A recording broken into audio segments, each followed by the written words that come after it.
Bonjour à tous. On va présenter dans cette vidéo la notion de la projection orthogonale dans les espaces euclidiens. Cette vidéo sera répartie en 3 paragraphes. Dans le premier paragraphe, on va donner la notion de la base orthonormale. Dans le deuxième paragraphe, on va donner la notion de la projection orthogonale sur un sous-espace vectoriel. Et le troisième paragraphe sera consacré à voir la notion de la distance entre un vecteur et un sous-espace vectoriel. On va commencer par le premier paragraphe, base orthonormale. Définition. Soit E un espace pré-hilbersien réel, c'est-à-dire E c'est un espace vectoriel réel muni d'un produit scalaire. Une famille de vecteurs de E EI est dite orthogonale si ces vecteurs sont 2 à 2 orthogonaux, c'est-à-dire le produit scalaire EI, EJ égale à 0, quel que soit I différent de J. Par exemple, si la famille comporte 3 vecteurs E1, E2, E3, cette famille est dite orthogonale si le produit scalaire entre E1, E2 égale à 0, entre E1, E3 et entre E2, E3. Voilà, c'est-à-dire 2 à 2 orthogonaux. Voilà, donc c'est ça, qu'est-ce que ça veut dire une famille orthogonale, c'est-à-dire donc le produit scalaire EI, EJ, ça vaut 0 pour deux vecteurs qui sont différents, c'est-à-dire les indices différents, EI, EJ. Un vecteur V de E est dit unitaire si la norme de V égale 1. Et je rappelle que la norme de V, c'est la racine carrée du produit scalaire VV.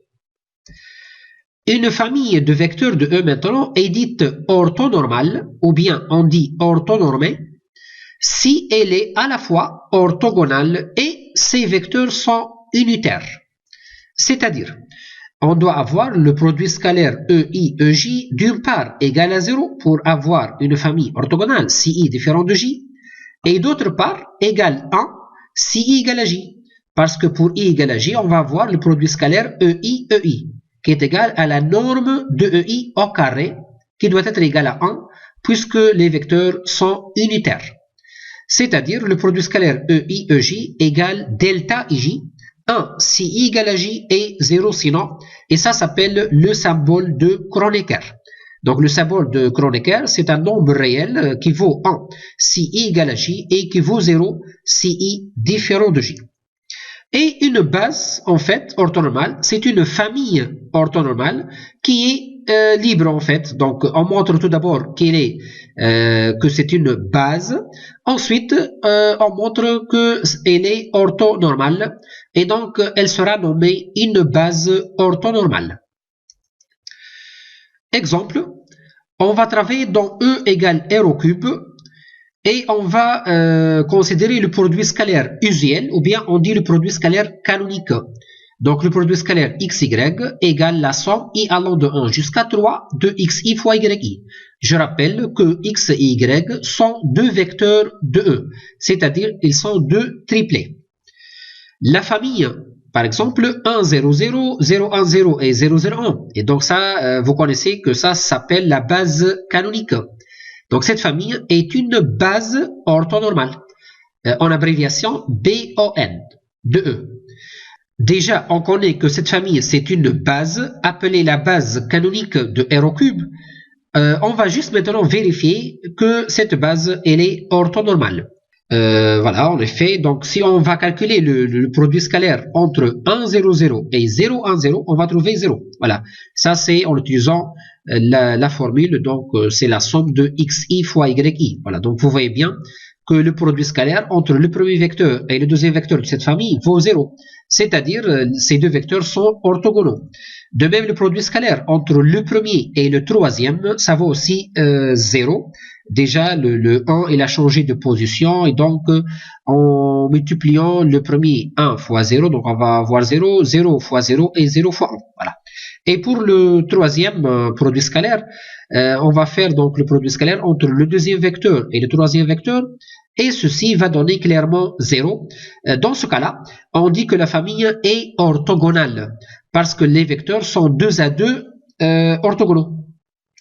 Maintenant, si on passe à calculer les normes de chaque vecteur, la norme du vecteur 1, 0, 0, qui est la racine carrée du produit scalaire 1, 0, 0, 1, 0, 0. D'accord?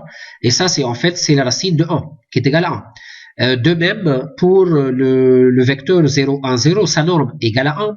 Et le vecteur 0, 0, 1, sa norme égale à 1.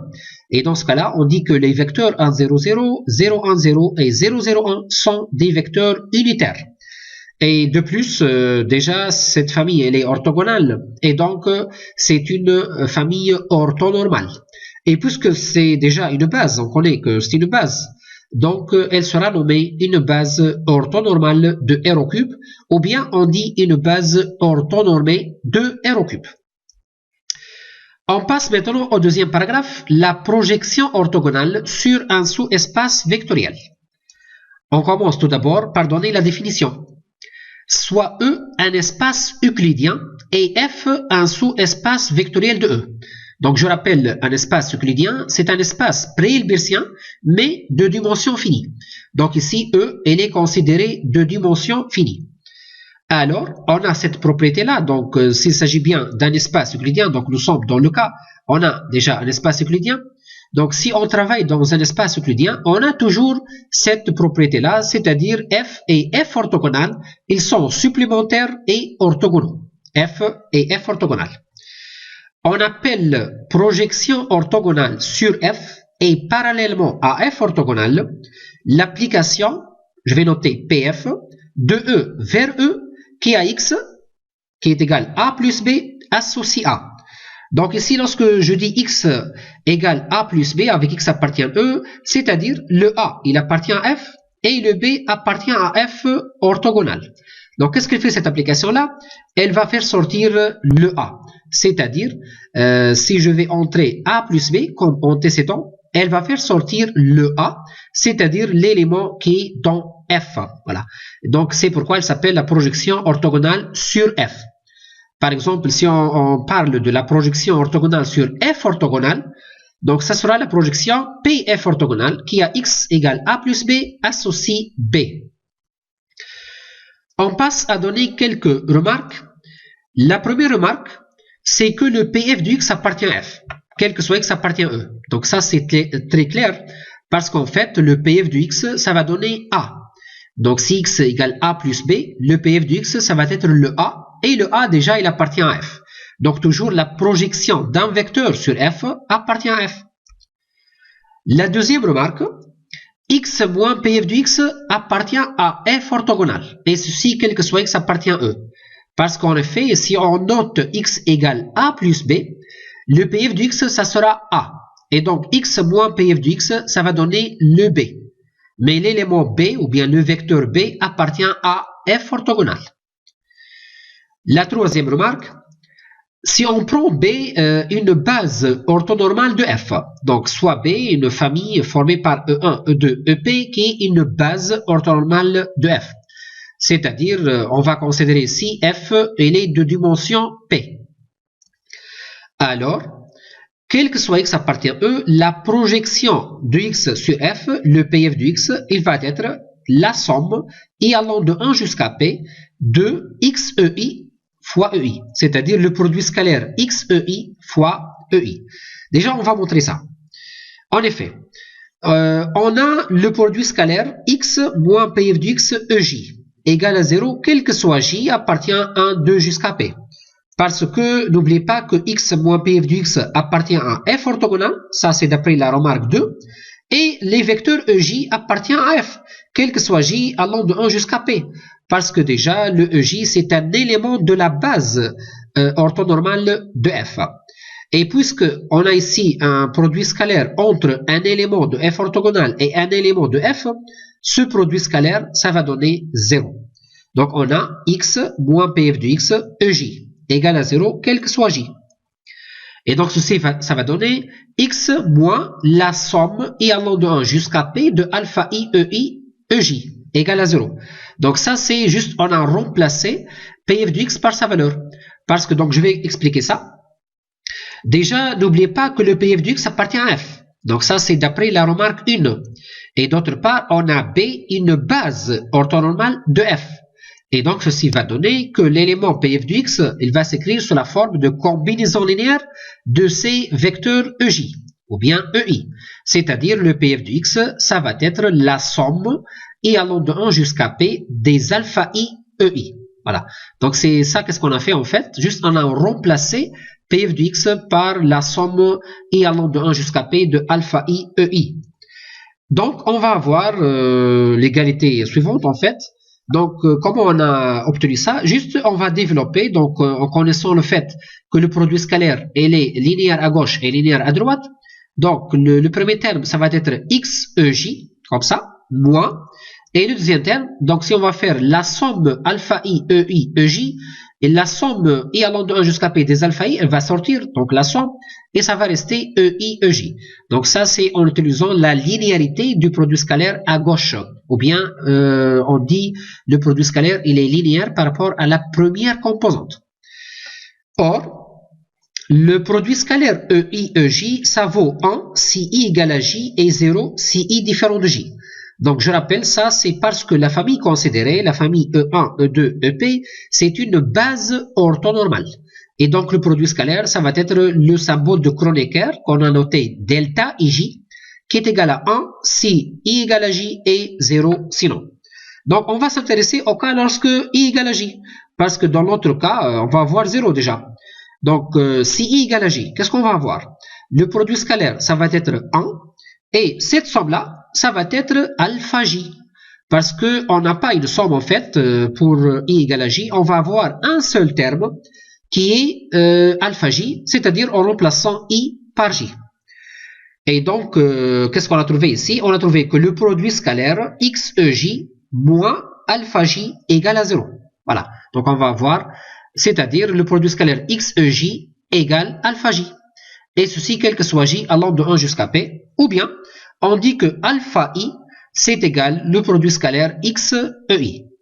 Alors, si on va revenir maintenant à PF de x, donc n'oubliez pas qu'on a dit que PF de x, elle s'écrit sous la forme I allant de 1 jusqu'à P de alpha IEI. C'est la somme I allant de 1 jusqu'à P de alpha IEI. Or, on a trouvé que les alpha I sont le produit scalaire XEI. Et donc, le PF de x, la projection de x sur f, ça va être la somme I allant de 1 jusqu'à P du produit scalaire XEI, EI. Autrement dit, les coordonnées, en fait, ici, les coordonnées, donc les alpha I sont les coordonnées, ne sont autres que les produits scalaires XEI. On va passer à un exemple. Donc, on va travailler dans R au cube, toujours muni du produit scalaire usuel ou bien produit scalaire canonique. Donc, si je vais considérer maintenant F, c'est le sous-espace vectoriel engendré par 1, 0, 0 et 0, 1, 0. Donc, F égale vect de 1, 0, 0 et 0, 1, 0. Donc, ici, il est clair de voir que la famille B formée par ces deux vecteurs est une base orthonormale de F. Déjà, le F, ça sera de dimension 2. Et cette famille, déjà, elle comporte 2. Donc, c'est une famille maximale. Et elle est libre, donc elle est clairement libre. Donc, c'est une base. D'autre part, on peut montrer facilement que ces deux vecteurs, ils sont orthogonaux. Déjà, on a montré ça précédemment. Et la norme de chaque vecteur vaut 1. Donc, ça, c'est une base orthonormale de F. Maintenant, on va prendre le vecteur x, par exemple, le vecteur 1, 2, 3. Donc, c'est un triplet de R au cube.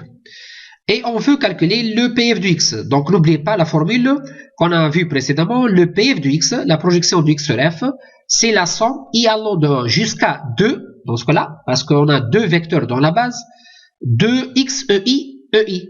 Voilà. Mais donc ici, on va noter donc le E1, c'est le premier vecteur, c'est le 1, 0, 0. Et le E2, c'est le deuxième vecteur, c'est le 0, 1, 0. Ainsi, on va trouver que le PF de x, ça va être la somme suivante, c'est XE1, E1 plus XE2, E2. Voilà. Donc, pour trouver la quantité PF de x, il suffit de calculer les produits scalaires XE1 et le produit scalaire XE2.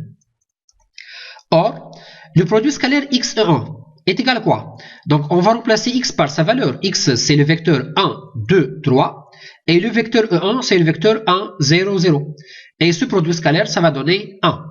Donc, le produit scalaire canonique ou bien usuel.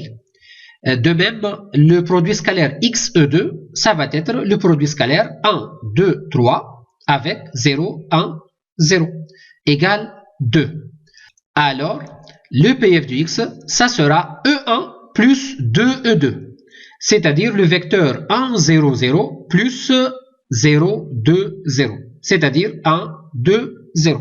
Voilà, ça donc c'est un exemple. Et finalement, maintenant, le paragraphe 3, la distance entre un vecteur et un sous-espace vectoriel. La définition, soit E un espace euclidien et F un sous-espace vectoriel de E. On définit la distance entre un vecteur X de E et un sous-espace vectoriel F par la distance XF. Donc, par définition, c'est l'inf de la distance XY avec Y appartient à F. Voilà, ça c'est la définition de la distance entre un vecteur et un sous-espace vectoriel. Or, la distance XY n'est autre que la norme de X moins Y. Et donc, ça sera l'inf, lorsque Y appartient à F, de la norme X moins Y. Et cette inf-là, elle est atteinte lorsque le Y égale la projection de X sur F. Voilà. Donc ça, c'est la formule comment on trouve la distance entre un vecteur et un sous-espace vectoriel. C'est la norme de X moins la projection de X sur F. Donc, je vais donner un schéma explicatif. Par exemple, si ça, c'est le F, le sous-espace vectoriel F, et ça, c'est le X, un vecteur quelconque. Et n'oubliez pas que nous sommes dans un espace vectoriel noté E. Donc, la distance entre X et F, voilà, donc ça, c'est la distance entre X et F. En fait, on va voir le point le plus proche, ou bien le vecteur le plus proche de X qui est dans F. D'accord? Donc, ça sera cet élément-là. Voilà. D'accord? Donc, ça sera cet élément-là. Mais cet élément-là, ça, c'est la projection de X sur F. Et donc, la distance entre X et F n'est autre que la norme X moins la projection de X sur F. On va voir un exemple maintenant. Toujours, on va travailler dans R au cube, muni du produit scalaire usuel. Et on va prendre par exemple le vecteur 1, 2, 3. Donc, c'est un triplet de R au cube. Et F, on va prendre donc l'exemple précédent, c'est vect de 1, 0, 0 et 0, 1, 0. Donc ça, c'est un sous-espace vectoriel de E. On veut calculer la distance entre X et F. Par définition, c'est la norme X moins PF de X. Mais ça, c'est en fait, c'est la norme de 1, 2, 3 moins 1, 2, 0. Donc, n'oubliez pas que le PF de X égale 1, 2, 0. On a trouvé ça donc dans l'exemple précédent, lorsqu'on a calculé la projection de X sur F. Et donc, si on va calculer la différence entre 1, 2, 3 et 1, 2, 0, on va trouver le triplet 0, 0, 3. Et la norme de 0, 0, 3, ça c'est la racine carrée de 9. Parce que ça, c'est la racine carrée de 0 au carré, plus 0 au carré, plus 3 au carré. Mais racine carrée de 9 égale 3. Et donc, dans ce cas-là, on dit que la distance entre X et F égale à 3. Bien sûr, la distance, c'est une chose qui est positive parce que déjà, c'est une norme de X moins la projection de X sur F. Voilà, finalement, je vous remercie beaucoup pour votre attention.